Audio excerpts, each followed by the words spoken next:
So, ito ba usapin ng sino yung kakampi ng mga Duterte at sino ang kakampi ng mga Marcos? So, bilang senador, kayo iboboto, kasi depende sa impeachment trial, this is a numbers game.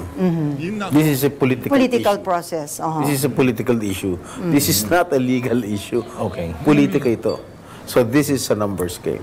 Alisunod sa mga ebidensya na represent sa amin, of course. But at the end of the day, numbers game pa rin yan. Numbers Kung saan ka naka-align. Para sa mga ensaymada at talyanista dyan, maliwanag ang pagkakalatag nitong si Senator Jinggoy Estrada na yung impeachment na yan hindi judicial process, bagkus political process. Kaya para sa mga nagsasabi dyan na para accountability, para mapanagot ang mga dapat panagutin, pag na-impeach si Bibi Sara, ang tanging kaparusahan lamang niya hindi siya makakatakbo sa pwesto. At yun lang talaga ang ini-aim ng administrasyon na to. Pero base sa ngiti nitong si Senator Jinggoy Estrada, sa tingin ho natin mga kababayan, maging siya alam na niya kung anong magiging kahihinatnan ng impeachment trial na yan. At dito rin ho sa video na to, kung makapagsalita itong si Tambaloslos, confident na confident sa pagkakapanalo niya dyan sa 2025 midterm election dyan sa Leyte. Pero bago lahat ng yan, isang like at isang subscribe. Masaya na ho tayo dyan. Sa mga gusto sumali sa ating community, alam nyo na ho gagawin, yung join button, nandyan lang ho sa baba. Para sa mga nagpakulay, sa mga nakalipas nating video, teka lang, may mega love shoutout na ho natin sila dahil, syempre, kayo naman pagka naman hindi pa natin na mega love shoutout itong mga kasama natin. Naku, dami na ito. Anak ng Tokwa, grabe naman yan, Ma'am Arisa yan, wag kong ganon. Nagulat naman ako kay Ma'am Arisa yan. Teka lang, i-screenshot ko para talagang effective to mega love shoutout natin na to. Ito mga kababayan, naku, itong si Ma'am Arisa yan. 11,800 yen. Naku, yen pa naman yan. Naku po, maraming salamat Ma'am Arisa yan. Mega love shoutout. Ito talagang si Ma'am Arisa yan. Maraming salamat Ma'am.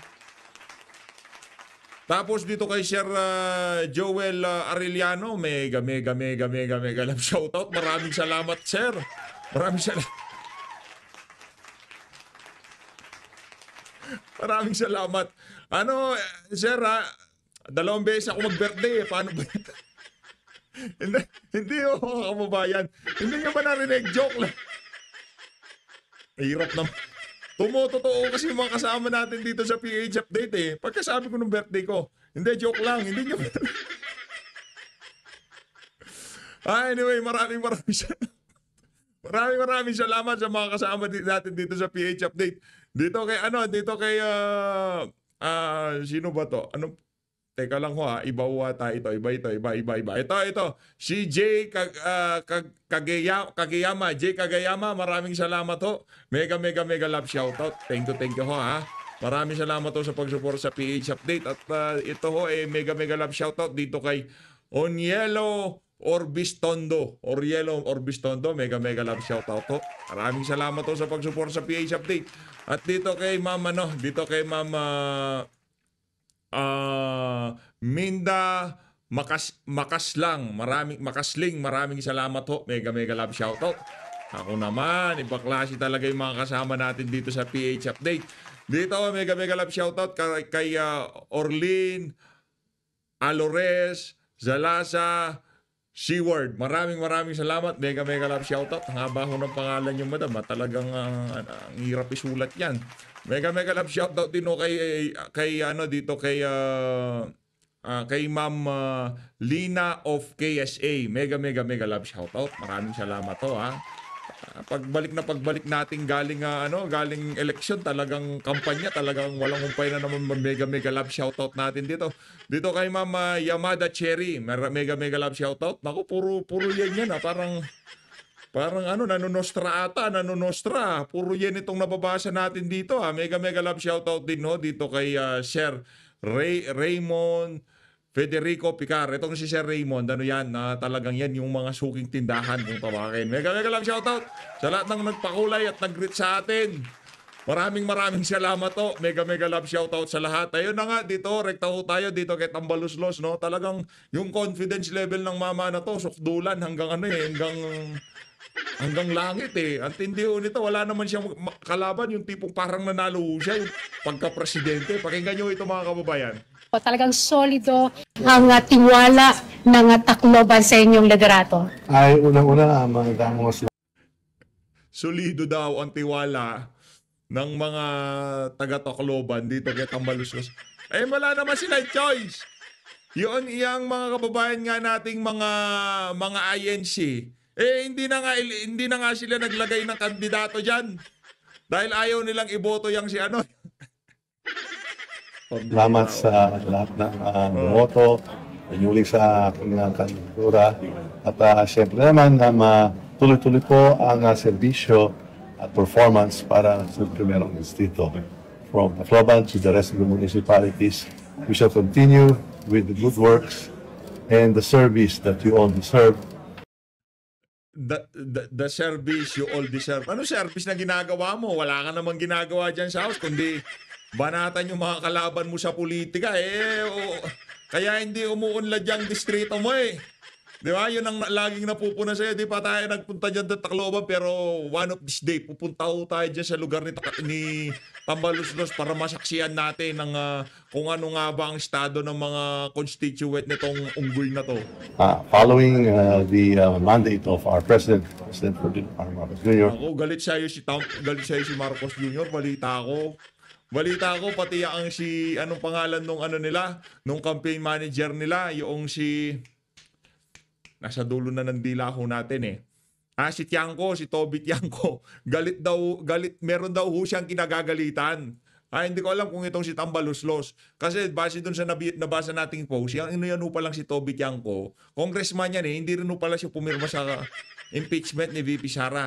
Kung siya daw ang tatanungin, ayaw daw niyang ma-impeach si VP Sara dahil yung move na yon napakalaking katangahan dahil papalapit ang election magsusolidify ang Visayas at Mindanao. Yun nga ho ang nangyari, binalikan sila ng mga kababayan natin taga Visayas at Mindanao. Kaya naman karapat dapat lang kung palakpakan yung mga kasama natin taga Visayas at Mindanao dahil nakita ho na itong itong mga bangag na to ang kanilang hinahanap diyan sa pag-i-impeach nila na yan at pag-kidnap dito kay dating Pangulong Rodrigo Duterte. Dito sa video na to, sa bahagi ng video natin na to, naku, itong si Doc Lorraine Badoy, hindi ho sila pinalad, pero meron pa namang next time, Doc Badoy meron pa hong next time, ika nga, hindi pa huhuli ang lahat. Meron pa hong pag-asa. Ito, gusto kong maging congressman to eh. Sa totoo lang, gusto kong maging congressman to kasi matapang to eh.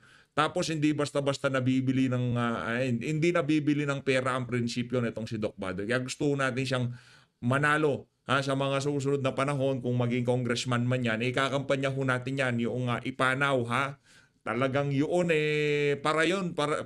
para talaga sa karapatan ng ating mga kababayang IPs. Hindi ko kagaya ng mga akbayan, makabayan. Puro kabalbalan lang ang gagawin ng mga yan dyan sa House of Representatives. Kaya naman, pakinggan natin ang mga bana nitong si Doc Badoy dito sa video na to, dito kay Martin Tambaluslos Romualdez. Gang! Sir, everybody hates you. You've spent billions and trillions and yet 1% ka pa rin lang.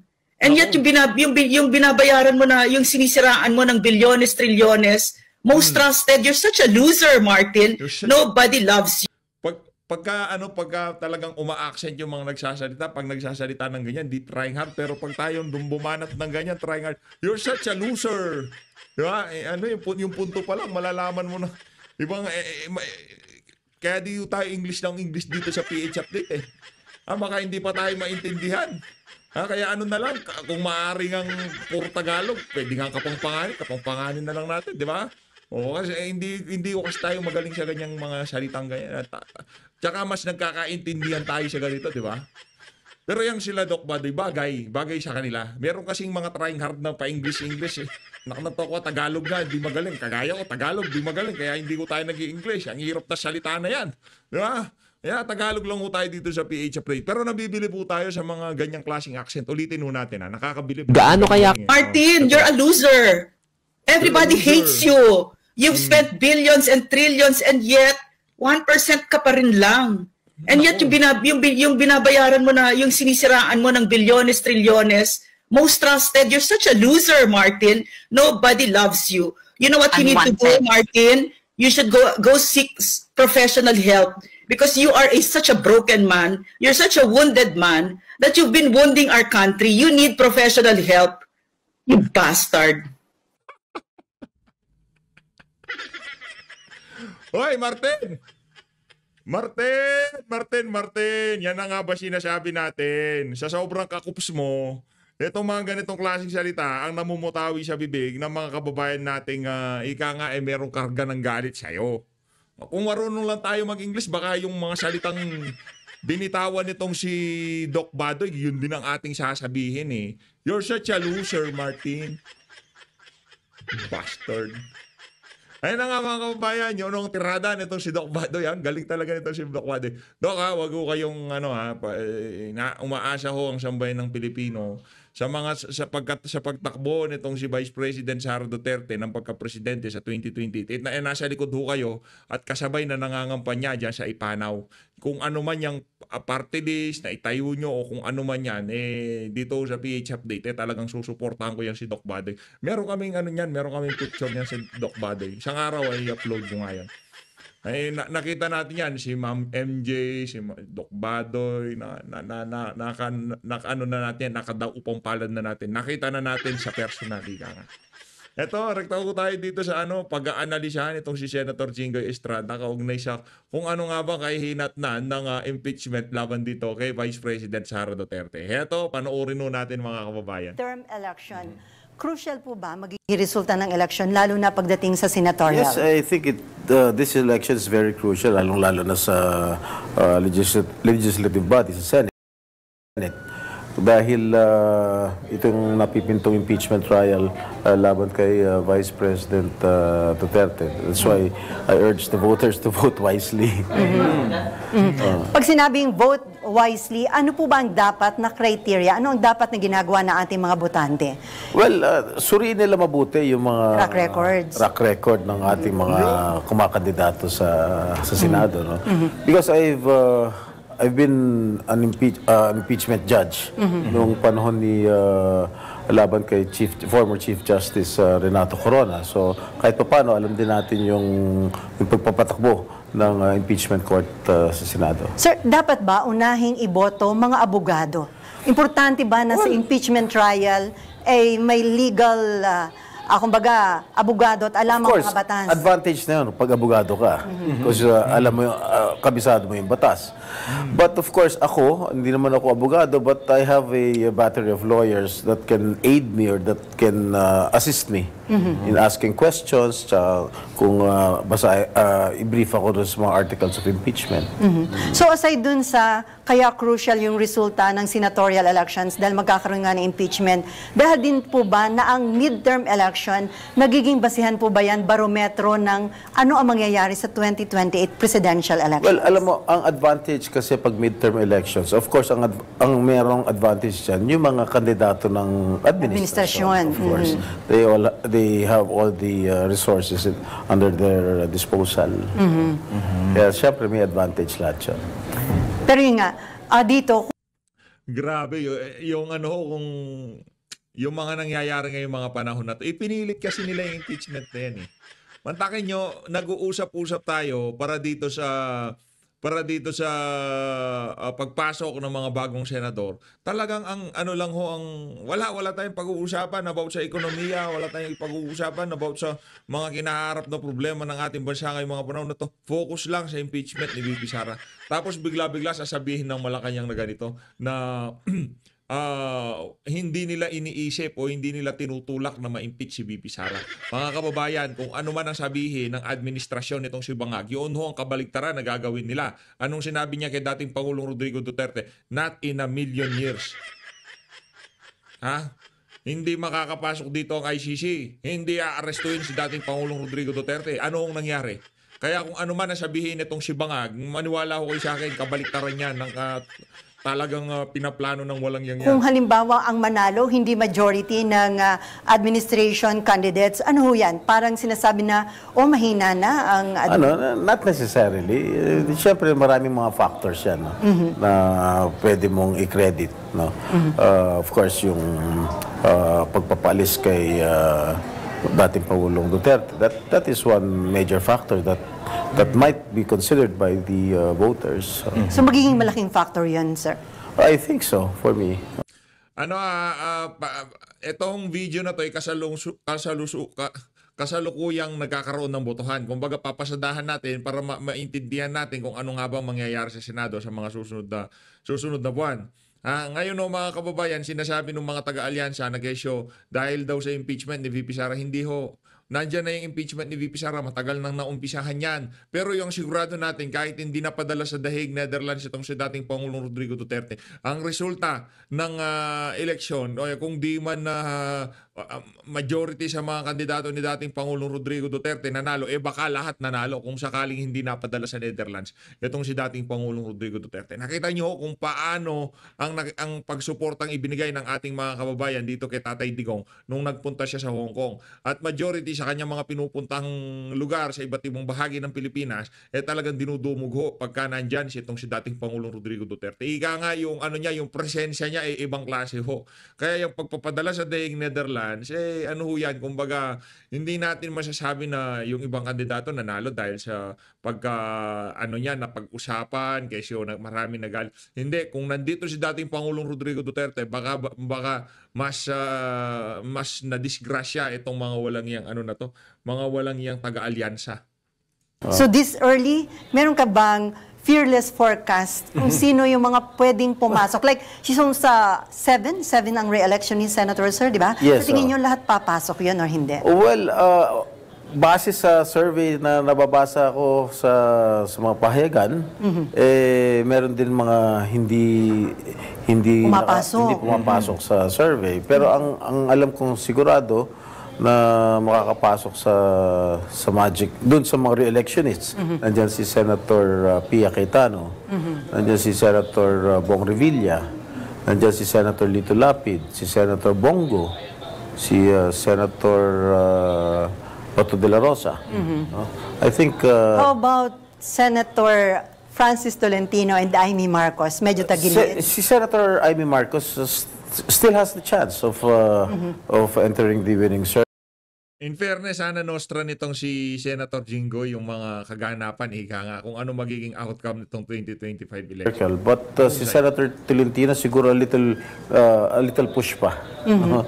Sir, pero ako, if you were to ask me, kailangan din natin si Senator Francis Tolentino. Hindi lang siya bilang isang abogado. Dahil marami rin siyang naitulong sa Senado. Marami rin siyang mga panukalang batas na naging batas. Sir, aside dun sa survey, sabagay, talaga bang dapat tayong mag-rely doon at talagang kung ano yung nasa survey, yun na talaga yung lalabas? Tama ba na sabi mind conditioning itong mga that serves as a guide to the voters. Siguro. Pero wag laging sundin mo pa rin yung nasa puso mo. Dapat sundin mo kung ano yung dapat mong iboto. Nagkakatalo-talo pa rin din naman kasi sa pagre-research, gaya na nasabi kanina. Pero tayo, pagdating kay Tolentino, pagka kasi nanalo si Tolentino, baka akala niya yung narratibong China, epektibo. Kaya mas maigi na rin natalo yung si Tolentino. Center track record, the advocacies din, at saka yung mga stance ng mga candidates ngayon. Sorry, Ma'am Sally, Senator, ako may sisingit lang. Ako ay medyo interested kasi alam naman natin na by the time na mag-start ulit ang session, it's the 20th Congress, kung hindi po ako nagkakamali, right? So, pwede nyo ba akong bigyan ng parang assessment nyo? Para sa inyo, how would you evaluate the 19th Congress and what do you expect of the 20th Congress? Well, as far as the 19th Congress is concerned, marami tayong naipasang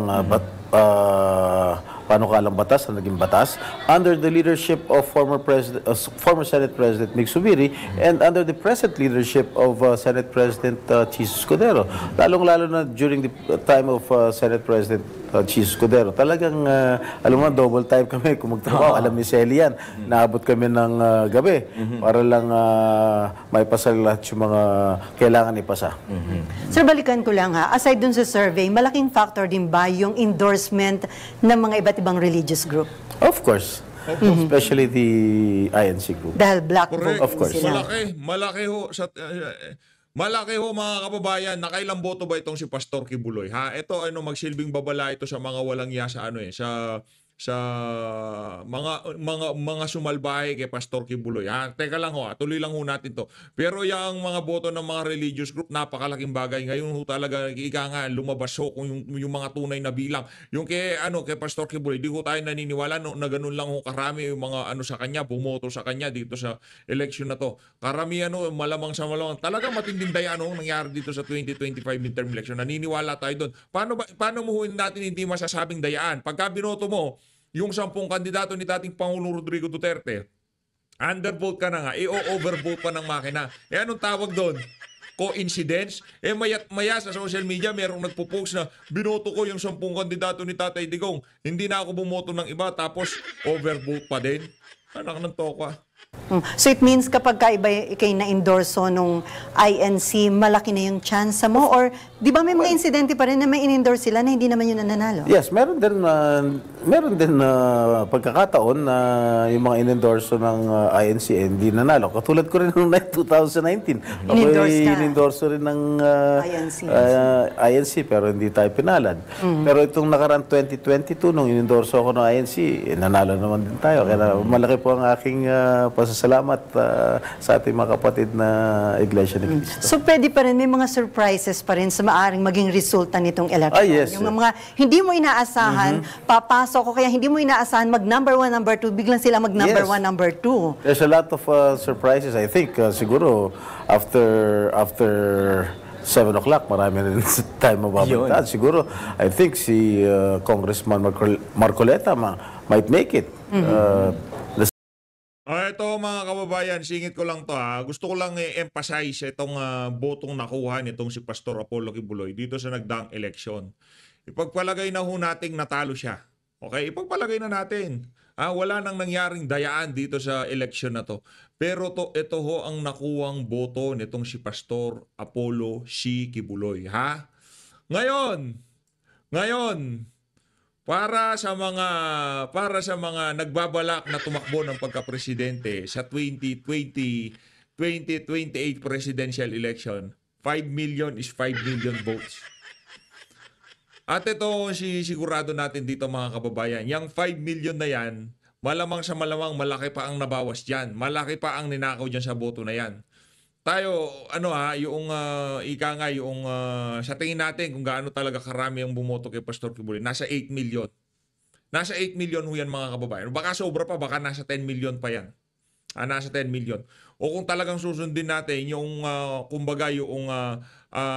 kondisyon ng mga botante nung nagdaang eleksyon, at yung naririnig natin sa social media, nakikita nating init ng pagsuporta sa mga kandidato nitong si dating Pangulong Rodrigo Duterte, baka maglalaro ho yan sa mga 12 to 13 million votes ang nakuha nitong si Pastor Apollo Kibuloy. Ngayon, ang tanong ho dito mga kababayan, pagpalo ng 2028 presidential election, kabahan na kayo. Ngayon, yung mga sumalbahe kay Pastor Apollo Kibuloy, huwag ko kayong makita-kitang magmano dito kay Pastor Kibuloy Yung mga nagbabalak na maging vice president at maging presidente, huwag kayong magmamano kay Pastor Kibuloy, mga walang hiya kayo.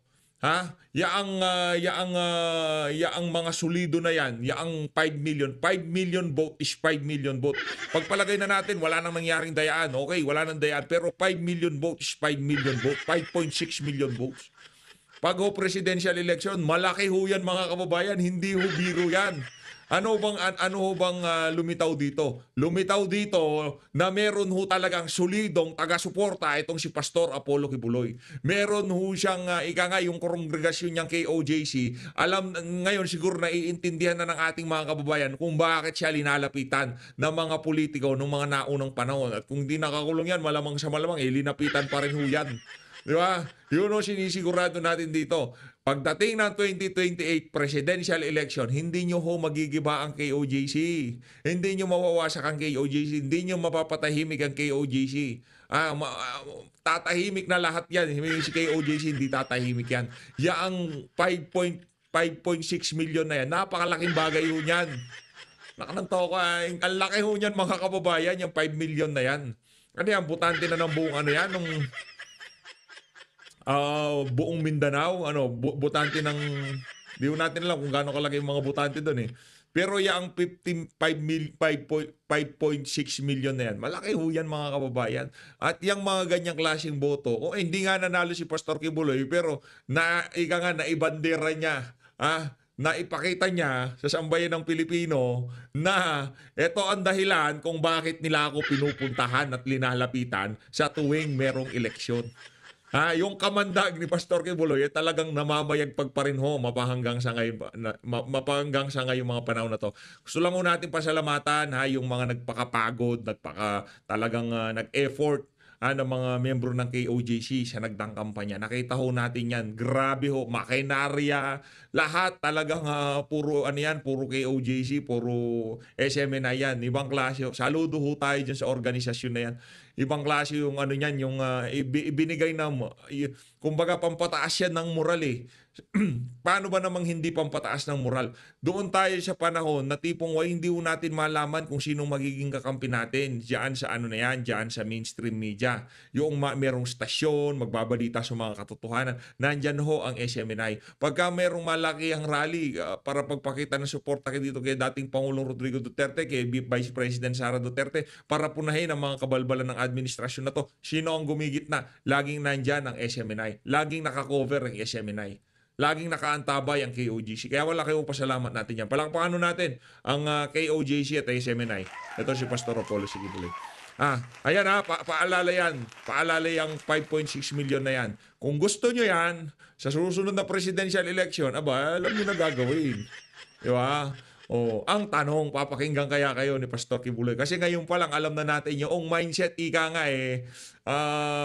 yung mindset ng mga taga-suporta nitong si dating Pangulong Rodrigo Duterte. Mag-all out tayo dito kay Vice President Sara Duterte. Mag-all out talaga tayo. As in all out.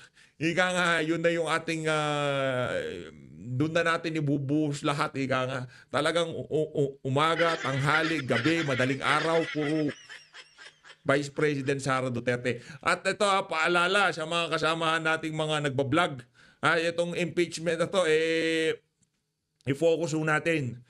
Ipakita ho natin na talagang kung ano nga ba yung mga kaganapan dyan. Kung kayang ipaliwanag kung ano yung mga pinag-uusapan, kasi yung mga mainstream media na yan, i-splice yan. Yung naratibo lang nitong mga bangag na to, ang kanilang ipapalabas sa kanilang mga estasyon. Pero yung pag nagpaliwanag na ang kampo ni BP Sara, tahimik lahat ng mga walang yan. Tuloy ko tayo. Senate. Sir, how about the Senate leadership? Kabag ba nagbago na yung composition? Dahil syempre may mga gagraduate, may mga marirelect ulit, pero may mga bagong papasok.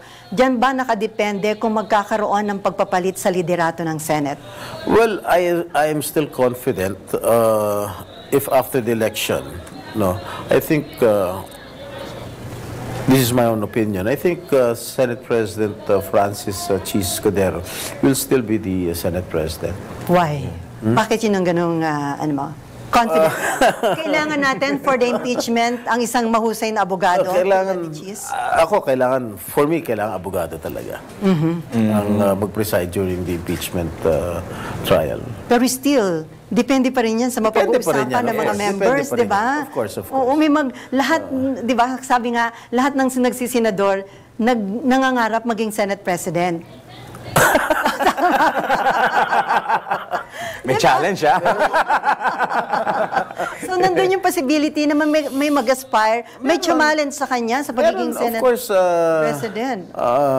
Ikaw nga, sir, ilang beses nang may panay haka-haka lang yun. Pero for now, wala kang... Sa akin palagay... Senate President Jinggoy, Marcoleta na ako. Marcoleta all the way.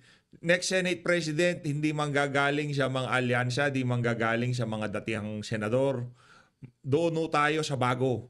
I-all out na ho natin yung mga bago. Puro bago. Di ba? Diyan sa House of Representatives, bahala sila diyan, mga naman sila diyan eh. Karamihan diyan mga puppet naman ni Tambayan eh. Diyan tayo sa Senado magkita-kita Ano man ang napag-usapan diyan sa House of Representatives kung impeachment man yan. magkikita-kita pa rin tayo sa finals yan sa Senado. Kaya kung pagka Senado na pinamunuan ng isang maprinsipyo at tinatayuan kung ano yung ika nga tama, kay Senator Rodante Marcoleta tayo. Palagay ko pa rin, I think Senate President Escudero will still retain his post as Senate President. Okay, ngayon naman, going to, medyo fast forward ako ng konti, Senador. Kung kayo po ay makakapagbigay ng mensahe o challenge sa mga posibleng makasama ninyong mga bagong miyembro ng Senate, once matapos ang election natin, ano ba sa tingin niyo na magiging challenges or ang pwede niyo i-challenge sa kanila personally bilang mga bagong senators? Well, doon sa mga neophyte o yung mga dati? Yung mga, both, yung mga neophyte, yes. Well, doon sa mga neophyte senators, kung sakaling manalo kayo, I just would like to remind you that the Senate is not an institution for learning. You have to be well prepared. Yan ang kadalasan kasi na sinasabi. Tama naman ho yan, ha? Tama ho yan. Dapat preparado, ika nga, mag-aral. Kaya as much as possible, mga abogado ang gusto nating ihalal. Nandiyan si Atty. Vic Rodriguez, nandiyan si Atty. Jim Bondoc, nandiyan si Atty. Raul Lambino, nandiyan si Atty. J.V. Hinlo. Napakarami yung abogado dyan sa PDP laban. Kaso, binigyan ng pagkakataon yung mga kandidato na pabalik-balik na lang sa Senado, nagputian na lang ang buhok sa Senado, wala akong nagawa at sila pa nakabalik, itong si Soto at itong si Lacson. Sabi ng iba na parang, Hindi ito eskwelahan. ayun. So, sir, so hindi dapat suportahan yung nagsasabing, ay wala nang dapat gawing batas dahil napakarami na daw batas at maraming batas na hindi na ipatutupad dahil wala naman daw pondo. May mga ganun nagsabing kandidato. No comment. Dito mismo nag-invoke si Senator Jinggoy ng kanyang right. Ito naman, may nagsasabi, itong Senate race will be a key to future of Sara Duterte as she faces impeachment trial. Do you think so, sir? It will what? Ito daw ay magiging susi sa magiging kinabukasan ni BP Sara. It depends kung it depends on the composition of the next group of senators. Depende yun. So, ito ba usapin ng sino yung kakampi ng mga Duterte at sino ang kakampi ng mga Marcos? So, bilang senador, kayo'y boboto, regardless, kasi depende sa impeachment trial, this is a numbers game. This is a political issue. process. This is a political issue. This is not a legal issue. Okay. Politika ito. So this is a numbers game.